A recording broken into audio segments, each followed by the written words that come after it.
ഇത് നമ്മളെ സംബന്ധിച്ചും സംഭവിക്കാൻ പോവുകയാണെന്ന് ഇവിടെ വെച്ച് നമ്മൾ വിശ്വസിക്കണം. അപ്പൊ തന്നെ ഒരു സന്തോഷമുണ്ടല്ലേ?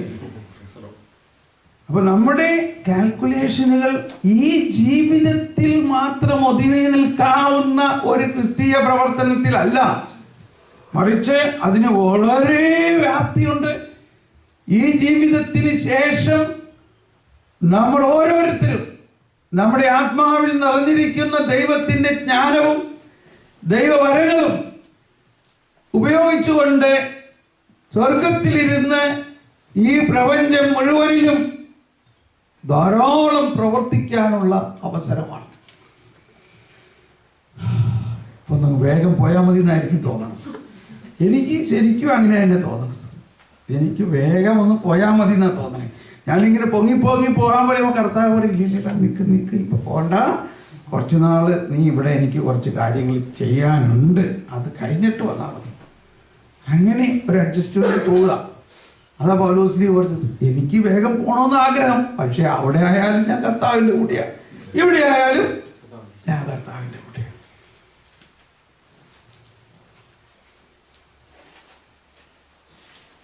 നിങ്ങളുടെ മനസ്സിലിപ്പോൾ എന്തോയൊക്കെ ചിന്തകൾ വരണ്ട. ഒരു ചിന്ത, ദൈവമേ ഇത്രയും വലിയ വീടൊക്കെ അപ്പം ഇവിടെ മേടിച്ചിട്ട് എന്ത് പ്രയോജനം? എന്താ മറുനാടൻ മലയാളിയുടെ ജീവിതത്തിൻ്റെ ഒരു വശം? ഇവിടെ ഒരു വീട് മേടിക്കും, അതിന് 30 വർഷത്തെ മോർഗേജ്, അത് കഴിയുമ്പോഴേക്കും നമ്മൾ പോകാൻ സമയമായി. 15 വർഷത്തെ മോർഗേജൊക്കെ അടിച്ചു കഴിയുമ്പോഴേക്കും വീണ്ടും തോന്നുകയാണ് നാട്ടിൽ അവർ പറഞ്ഞത്, ഇവിടെ അടുത്ത വീട്ടിലെ സ്ഥലം വെറുതെ കിടക്കാം, അവർ വിൽക്കാൻ പോവാ. നീ ലണ്ടനിലല്ലേ, ലണ്ടൻകാരൻ ഇംഗ്ലീഷുകാരൻ ഒരു ഒരു ഒരു ഒരു പൗണ്ടിന് 100 രൂപയല്ലേ വില, നീ കാശൊക്കെ ഉണ്ടാക്കിയിട്ട് എന്തിനാ ഇവിടെ സ്ഥലം മേടിച്ചിടും? അപ്പോൾ വേറൊരു മോർഗേജ് കൊടുത്തു. ഇങ്ങനെ നമ്മൾ മോർഗേജ് അടിച്ച് കഴിയുമ്പോഴേക്കും നമുക്ക് പോകാൻ സമയം. ഇതാണ് നമ്മുടെ ജീവിതത്തിലെ ഒരു നേട്ടം. ഞാൻ കളിയാക്കാൻ കേട്ടോ, ക്ഷമിക്കണം. അപ്പോൾ ഈ ജീവിതത്തിനെ മാത്രം ലക്ഷ്യം വെച്ചാൽ ഈ മോർഗേജ് അടിച്ച് ഇങ്ങനെ ജീവിക്കലേ ഉണ്ടാവുള്ളൂ. എന്നാൽ മോർഗേജ് ഇല്ലാത്ത ഒരു ഭവനം നമുക്കുണ്ട്.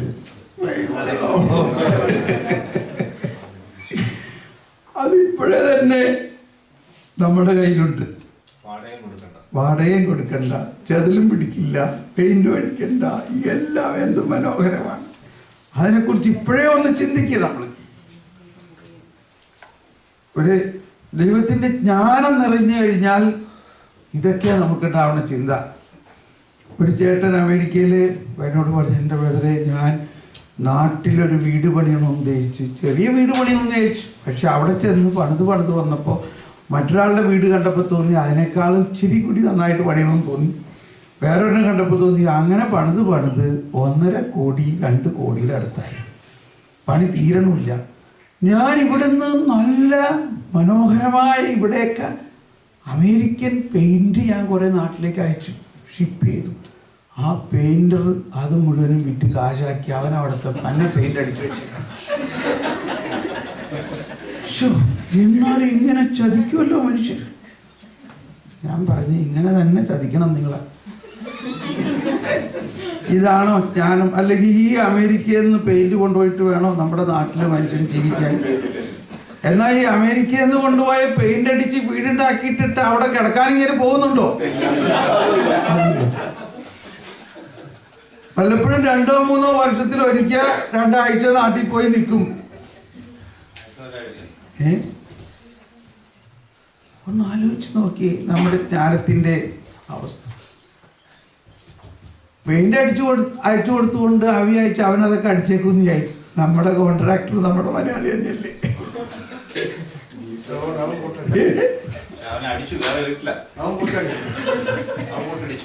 ഇത് നടന്ന സംഭവമാണ് കണ്ടോ. അതുകൊണ്ട് നമ്മൾ ശരിക്കും ജ്ഞാനത്തിന് വേണ്ടി പ്രാർത്ഥിക്കണം. സ്നേഹമുള്ളവർ, നമ്മളുടെ വരദാനങ്ങളുടെ പ്രവർത്തനം ഈ തരത്തിലുള്ള ജ്ഞാനത്തിൻ്റെ പ്രവർത്തനം ആയിട്ട് ഒരു ബന്ധവുമില്ല. സ്വർഗത്തിൽ എന്ത് പെയിന്റ് അടിക്കണം, അവിടെ പെയിന്റ് വേണ്ട. പക്ഷെ എന്നിരുന്നാലും അവിടുത്തെ ജീവിതത്തെക്കുറിച്ച് ഇവിടെ വെച്ച് തന്നെ നമ്മൾ ചിന്തിക്കാൻ ഉള്ള ഒരു ജ്ഞാനം. ഈ വിശുദ്ധരുടെ എല്ലാവരുടെയും ജീവിതത്തിൽ അവർ പ്രധാനമായിട്ട് ചിന്തിച്ചിരുന്നത് വേഗം, അവർ സ്വർഗത്തിന്റെ ഏജന്റുമാരായിരുന്നു ഇവിടെ, ഇല്ലേ? നമ്മളും അങ്ങനെ തന്നെയാണ്. ഞാൻ 22 വർഷമായി സുവിശേഷ വേല ആരംഭിച്ചിട്ട് ഒരു റെമ്യൂണറേഷനോ അടുത്ത മാസം എന്ത് കാശ് എനിക്ക് കിട്ടുമെന്നോ യാതൊരു കണക്കില്ലാണ്ട് സ്വർഗത്തിൻ്റെ ശമ്പളം വാങ്ങിയിട്ട് ആണ് നമ്മൾ ജീവിക്കുന്നത്. അപ്പോൾ ഈ ആത്മീയ വരങ്ങൾ പ്രവർത്തിക്കുന്നതിനുണ്ടാകേണ്ട ഒരു ടെൻഷൻ ഇതാണ്, അല്ലെങ്കിൽ ഒരു സംഭവം. ഇത് ആത്മീയ വരദാനങ്ങൾ ഉള്ളവർ എവിടത്തെ വർക്കേഴ്സാണ്? സ്വർഗത്തില്. പക്ഷെ ഇപ്പൊ നമുക്ക് ഇവിടെ ആണ് ഡ്യൂട്ടി, ഡെപ്യൂട്ടേഷനിൽ അയച്ചിരിക്കുകയാണ് ഇവിടെ. അതുകൊണ്ട് നമ്മൾ എന്ത് ചെയ്യുമ്പോഴും സ്വർഗം നമ്മളിങ്ങനെ നോക്കി നിൽക്കുകയാണ്. അവർക്ക് നമ്മൾക്ക് വേണ്ട എല്ലാം അവിടെ നിന്ന് അയച്ചാൻ തരാൻ തയ്യാറായിട്ട് നിൽക്കുകയാണ്. കാരണം നമ്മളിവിടെ ഡ്യൂട്ടിയിലാണ്. We are on a warfront. അതുകൊണ്ടാണ് ഈശോ പറഞ്ഞത് നിങ്ങളെ അതിർത്തിയിലേക്ക് അയക്കുന്നു. ഏത് അതിർത്തി? എന്ത് അതിർത്തിയെ കുറിച്ചായി ചിന്തിക്കുന്നത്? ലോകത്തിന്റെ അതിർത്തിയിലേക്ക് ഞാൻ അയക്കുന്നു, പോവുക. അതൊരു ജിയോളജിക്കൽ അതിർത്തി അല്ല, അതൊരു സ്പിരിച്വൽ അതിർത്തിയാണ്. അതിർത്തി എന്ന വാക്കുകൊണ്ട് നമ്മൾ ഉദ്ദേശിക്കുന്നത് ഒരു യുദ്ധത്തിന്റെ കളമാണ്, ഒരു യുദ്ധക്കളമാണ്. അവിടെ ലോകവും ലോകരാജ്യവും ദൈവരാജ്യവും തമ്മിലുള്ള യുദ്ധം. ആ യുദ്ധത്തിൽ ദൈവം വാസ്തവത്തിൽ വിജയകാഹളം മുഴക്കി വിജയിച്ച് കഴിഞ്ഞിരിക്കുന്നു. ആ വിജയം കഴിഞ്ഞ ദൈവരാജ്യത്തിൻ്റെ പട്ടാളക്കാരാണ് നമ്മൾ. ദൈവം തന്നെ എല്ലാം കീഴടക്കി കഴിഞ്ഞിരിക്കുന്നു. എന്നാൽ ഈ കീഴടക്കിയ ആ രാജ്യത്ത് കുറേ പേര് ഇപ്പോഴും അവിടെ നിൽക്കുന്നു. അവരെ അവിടെ നിന്ന് ഒഴിപ്പിച്ചാൽ മതി. അതുകൊണ്ടാണ് പറഞ്ഞത് ആദ്യം തന്നെ നിന്നെ ഞാൻ അതിർത്തിയിലേക്ക് അയക്കുന്നു, നീ എൻ്റെ നാമത്തിൽ പിശാചുക്കളോട് പോകാൻ പറഞ്ഞാൽ അവർ പോയിക്കൊള്ളുന്നു.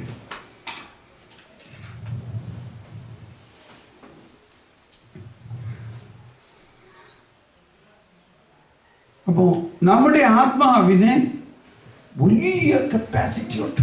നമ്മുടെ ആത്മാവിൻ്റെ കപ്പാസിറ്റി ഏറ്റവും പ്രധാനമായിട്ട് മനസ്സിലാക്കേണ്ടത് നമ്മളെ ദൈവത്തിൻ്റെ സാദൃശ്യത്തിലും ഛായയിലുമാണ് സൃഷ്ടിച്ചത്.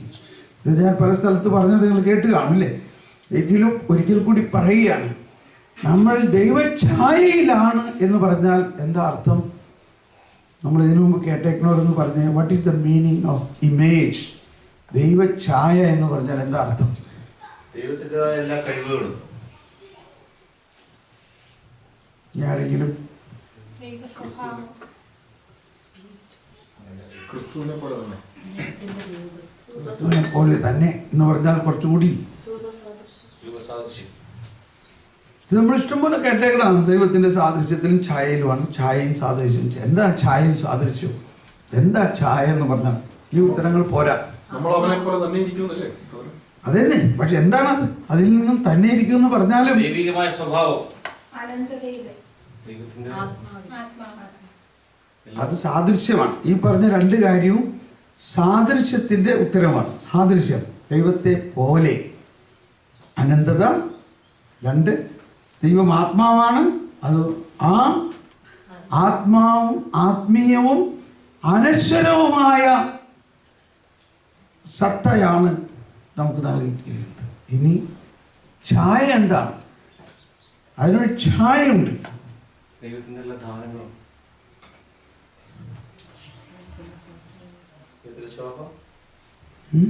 ശോഭ, പ്രകാശം.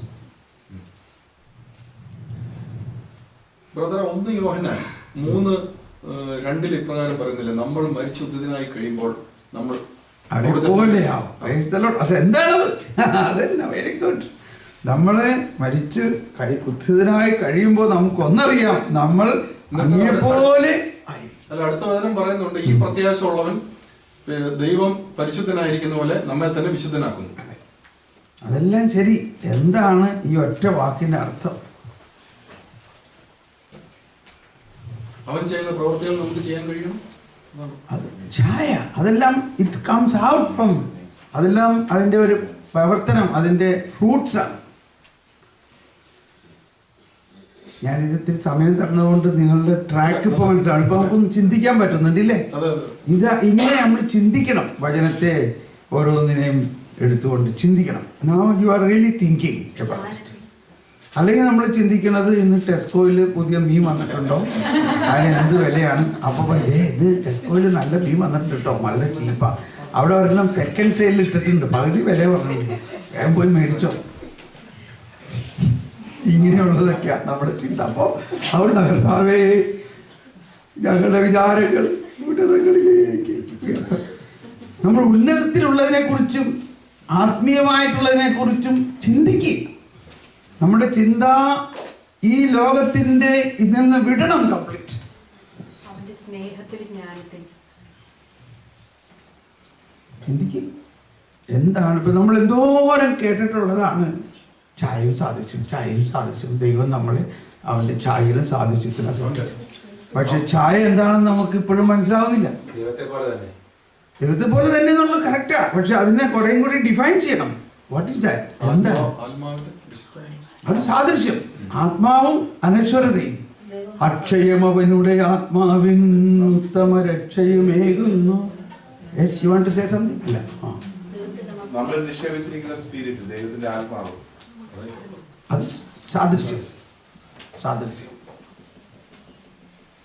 നിങ്ങൾക്കൊക്കെ ആരാ വിസ തന്നെ? ഇപ്പൊ അമേരിക്കൻ എംബസിയിലൊക്കെ വിസയ്ക്ക് പോയി കഴിഞ്ഞാൽ ക്രിസ്ത്യൻ ഒരു അച്ഛൻ ചെന്നപ്പോൾ ചോദിച്ചു, വിശ്വാസ പ്രമാണം ഇംഗ്ലീഷിൽ ചെല്ലാൻ പറഞ്ഞു. ചെന്നാൽ ചെല്ലാൻ പറ്റില്ല, വിസ കൊടുത്തില്ല. മനസ്സിലായോ? ഇപ്പൊ അവരും ആത്മീയമായൊക്കെ ചോദിക്കാൻ തുടങ്ങിയിരിക്കുകയാണ്. അല്ല, മലയാളത്തിൽ പറയാൻ ആത്മാവ് ഉള്ള വ്യക്തിയാണെന്ന് മനസ്സിലാവുമല്ലോ. അമേരിക്കക്കാരന് മലയാളം അറിയാമെങ്കിൽ പിന്നെ അവൻ അമേരിക്കക്കാരനാണ്. അപ്പൊ പറയും, ഇത് നിന്നെ അമേരിക്കൻ സിറ്റിസൺ ആകാൻ വേണ്ടി അയച്ചിട്ടുണ്ടെങ്കിൽ നീ അമേരിക്കൻ ഇംഗ്ലീഷ് പഠിച്ചിട്ടാണ്. ഓക്കെ, എന്നാൽ ഞാൻ ഉത്തരം പറയട്ടെ. അപ്പൊ നിങ്ങൾ എല്ലാവരും തോറ്റോ? അതൊന്ന് അതാണ് ഈ കൈ ഉയർത്തണതിന്റെ അർത്ഥം. കൈ കൈ ഉയർത്തണതിന്റെ അർത്ഥം മനസ്സിലായി? എന്താ കൈ ഉയർത്തണതിന്റെ അർത്ഥം? കർത്താവേ, ഞങ്ങൾക്കൊന്നും അറിയില്ല കർത്താവേ, നീയാണ് സർവാധിപതി, നീ സർവജ്ഞാനിയാണ്, ഞങ്ങൾക്കൊന്നും അറിയില്ല എന്നാണ് ഈ കൈ ഉയർത്തണതിന്റെ അർത്ഥം. ഓക്കെ, ഞാൻ കാറ്റഗിസത്തിൽ നിന്ന് അതെടുത്ത് വായിക്കാം. പിന്നെ നമ്മൾ ഒരു അതിൻ്റെ കൃത്യമായ കാറ്റഗിസത്തിൽ 357 ഖണ്ഡികയിൽ പറയുന്നതാണ്. 357 ഖണ്ഡികയിൽ പറയുന്നു, ദൈവത്തിന്റെ ഛായയിൽ ആയിരിക്കുന്നത് കൊണ്ട്,